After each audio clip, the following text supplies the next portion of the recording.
Chapter 9. The occult process and the transfiguristic process.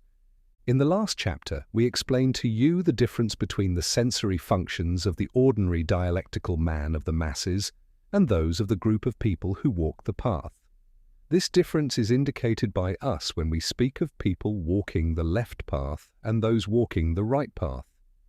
This is due to the fact that the sensory organs situated on the right side of the body have a totally different function and organic origin than those on the left side. So once again it becomes apparent to us to what extent everything is provided for in the divine emergency order, how the dialectical nature-born man can be a servant in his microcosmic home in the full sense of the word, if only he will attune himself to his true divine calling. He has the task of arousing the spirit man, the image with the dead eyes, who is submerged in the microcosmic prison, and to become one with him in order that the return journey to the original land of the Father can be accomplished. Present-day dialectical man, as a species, no longer fulfills his original purpose, organically or functionally, and this fact leads to many delusions. Dialectical man has fallen, is damaged, denatured. He has even lost all memory of his destiny. He no longer knows the plan of type emergency order, and the emergency order itself has been thrown into total disorder by many natural forces in consequence. We have to state that almost all people now stand organically and functionally on the left path. The forces of the organs of the right are dominated by those of the left.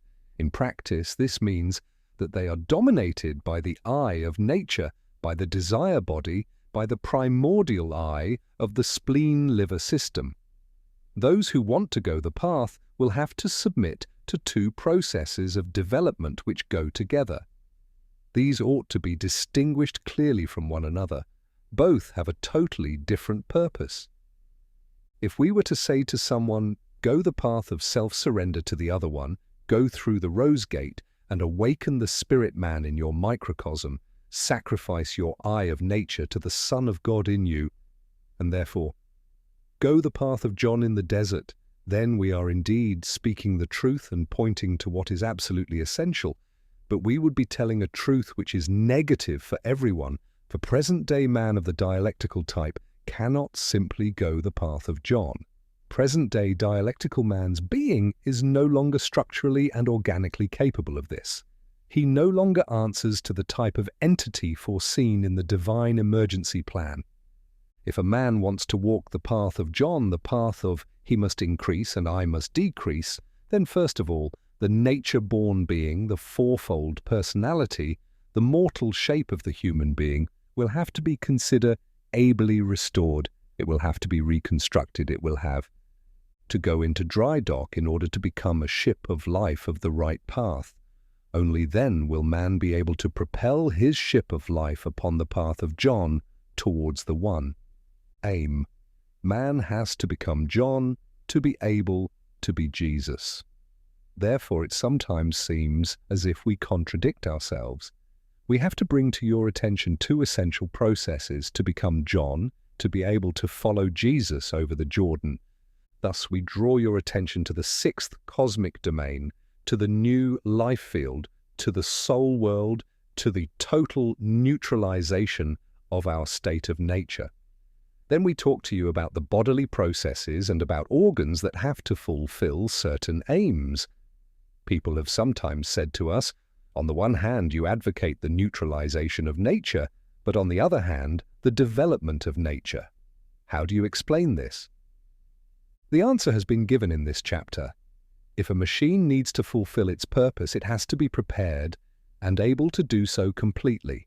The natural human being, however, is absolutely unable to fulfill the high transfiguristic aim. Besides, there is always the danger that when both processes are presented, clearly defined and philosophically analyzed, man is usually interested in the regenerative development of the natural state in the occult process, and not in the process of self-surrender in the transfiguristic process. At best, the transfiguristic process is pushed into a nebulous background. In the past, this is what happened to many a spiritual school that started well.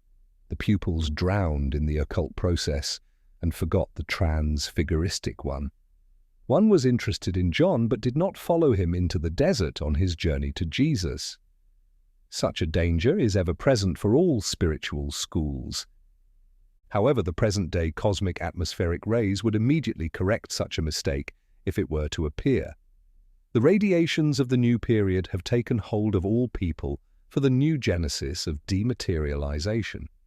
Therefore, when a man seizes the occult process and does not prove to have the slightest interest in the transfiguristic process, for which the occult one intends to make him suitable, then the dematerializing force of the present-day magnetic universe will throw him back in a very accelerated way in a negative direction, that is, into the pre-time of the Lemurian race. Such a man will then immediately turn away from the spiritual school